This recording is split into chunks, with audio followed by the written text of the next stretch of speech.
சிவாய நம. ஆன்மீக அன்பர்கள் அனைவருக்கும் அன்பு வணக்கம். இன்று நாம் திருவிளையாடல் புராணத்தில் பார்க்க இருப்பது திருமுகம் கொடுத்த படலம். திருமுகம் கொடுத்த படலம் இறைவனான சொக்கநாதர் பானபத்திரனின் வறுமையை போக்க சேரமானுக்கு திருமுகம் எழுதி பானபத்திரனுக்கு சேரமான் பொருளுதவி செய்ததை பற்றி கூறுகிறது. திருமுகம் என்பது திரைச்சீலையில், அதாவது துணியில் பாட்டு வடிவில் எழுதிய கடிதம் ஆகும். பானபத்திரத்துக்கு ஏற்பட்ட வறுமை, இறைவன் அவன் வறுமையை போக்குதல், பானபத்திரிடம் திருமுகத்தை இறைவனார் கொடுத்தது, திருமுகத்தினை பார்த்த சேரமான் பானபத்திரரின் வறுமையை போக்குதல் உள்ளிட்டவை இப்படலத்தில் விளக்கப்பட்டுள்ளன. திருமுகம் கொடுத்த படலம் திருவிளையாடல் புராணத்தில் கூடல் காண்டத்தின் 42வது படலமாக அமைந்துள்ளது. திருமுகம் கொடுத்த படலம் விறகுவித்த படலத்தின் தொடர்ச்சியும் ஆகும். இனி இப்படலத்தை நாம் விரிவாக பார்க்கலாம். சொக்கநாதரின் திருவருளால் தற்பெருமை மிக்க ஹேமநாதனை புறமுதுகிட்டு ஓடச் செய்து பானபத்திரர் வரகுண பாண்டியனின் அவையிலிருந்து வெளியேறி சொக்கநாதர் முன்னர் மட்டும் யாழிசைத்து பாடி வந்தார். வேறு ஏதும் வேலை செய்யாததால் பானபத்திரரின் செல்வம் வளம் குன்றி உணவுக்கே மிகவும் வருந்தினார். இறைவனான சொக்கநாதர் பானபத்திரரின் மீது இரக்கம் கொண்டு வரகுண பாண்டியனின் கருவூலத்திலிருந்து நாள்தோறும் பொற்காசு, மணிகள், பொன்னாலான கைப்பிடிகள் உள்ளிட்ட விலையுயர்ந்த பொருள்களிலிருந்து ஏதேனும் ஒன்றை கவர்ந்து வந்து கொடுத்து வந்தார். பானபத்திரரும் அதை பெற்று உருக்கி விற்று அதனை கொண்டு தன்னுடைய வறுமையை போக்கி மற்றவர்களுக்கும் உதவி செய்து வந்தார். நாளடைவில் இறைவனார் பாண்டியனின் கருவூலத்திலிருந்து எடுத்து பானபத்திரத்திற்கு பரிசீலிப்பதை நிறுத்திவிட்டார். இதனால் பானபத்திரர் மீண்டும் வறுமையின் பிடியில் சிக்கி தவித்தார். இந்நிலையில் பானபத்திரரின் இறைபக்தியை உலகுக்கு எடுத்துக்காட்ட இறைவன் திருவுள்ளம் கொண்டார்.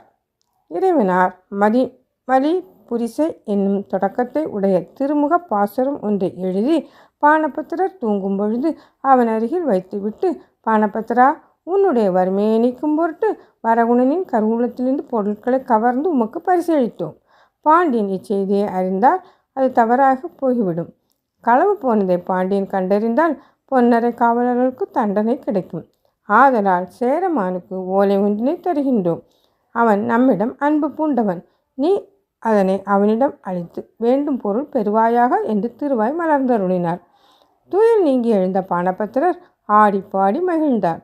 தான் பெற்ற பாசுரத்தை எடுத்துக்கொண்டு இறைவனை வணங்கி மலை நாட்டினை நோக்கி பயணித்தார். அங்கே திரு அஞ்சைக்குளம் என்னும் திருத்தலத்தில் தண்ணீர் பந்தலில் தங்கினார். பின்னர் இறைவனார் மன்னனான சேர பெருமான் நாயனாரின் கனவில் தோன்றி, மன்னனே, நம் அடியவன் பானபத்திரன் உன்னை கண்டு பொருள் பெறும் நோக்கில் நம்முடைய திருமுகம் பெற்று மலைநாட்டினை அடைந்துள்ளான். அவனுக்கு வேண்டும் பொருள் கொடுத்து அனுப்புவாக என்று திருவாய் மலர்ந்தருளினார். இதனை கேட்ட சேர மன்னர் விழித்தெழுந்து தன்னுடைய வீரர்களை நாலாபுரமும் பானபத்திரரை தேடுமாறு அனுப்பினார். அவர்கள் பானபத்திரரை கண்டறிந்து சேரமானுக்கு அறிவித்தனர். உடனே சேரமன்னர் புறப்பட்டு சென்று பானபத்திரரை எதிர்கொண்டு அழைத்தார். பானபத்திரர் சேரமானிடம் இறைவன் கொடுத்த திருமுகத்தை கொடுத்தார். சேரமான் அதை வாங்கி கண்களில் ஒட்டி தலைமேல் வைத்து கூத்தாடினார். பின்னர் பானபத்திரரை யானையின் மீது அமரச் செய்து அரண்மனைக்கு அழைத்து சென்றார். அரண்மனையில் பலவித உபச்சாரங்கள் செய்து கருவூலத்தை திறந்து காட்டி, எம் பெருமானுடைய தொண்டனே, இப்பொருள்கள் யாவற்றையும் நீ கை கொண்டு செல்லுக என்றார் கூறினார். உடனே பானபத்திரர் சேரமானை வணங்கி, நீர் தருவதே போதும் என்று கூறினார். உடனே சேரமான் பொருளை வாரி வாரி வழங்கினார். பானபத்திரர் அவற்றை ஏற்க மறுத்து தனக்கு வேண்டியவற்றை மட்டும் எடுத்துக்கொண்டார். சேரமானை வணங்கி தன் நாட்டினை அடைந்து சோமசுந்தர கடவுளை வணங்கினார். தான் கொண்டு வந்த பொருட்களை வறியவர்களுக்கும் நலிந்தவர்களுக்கும் கொடுத்து தன் சுற்றத்தாரோடு இனிது வாழ்ந்திருந்தார். இத்திருமுகம் கொடுத்த படலத்தின் மூலம் நாம் தெரிந்து கொள்ள வேண்டிய கருத்து என்னவென்றால், தன்னலமற்ற இறைவனின் தொண்டர்கள் இறைவனால் காப்பாற்றப்படுவர் என்பதே திருமுகம் கொடுத்த படலம் கூறு கருத்தாகும். மேலும் 42வது திருவிளையாடலை தினமும் பக்தியுடன் படிப்பவரும் கேட்பவரும் எல்லா துன்பங்களிலிருந்தும் விடுபட்டு எல்லா செல்வங்களுடன் மேன்மையுடன் வாழ்வார்கள். இப்படலத்தை பரஞ்சோதி முனிவர் எவ்வாறு முடிக்கிறார் என்று பார்க்கலாம். வந்து மதுரை பெருமானை வணங்கி கொணர்ந்த நிதியெல்லாம் இந்து மருமான் நகருள்ளார் யாரும் அறிய யாவர்க்கும் முந்தை வேத முதல்வர்க்கும் புலவோர் தமக்கு முறை நல்கி சந்த யாழின் இசைப்பாணர் தர்ம மனையான் வைகினான்.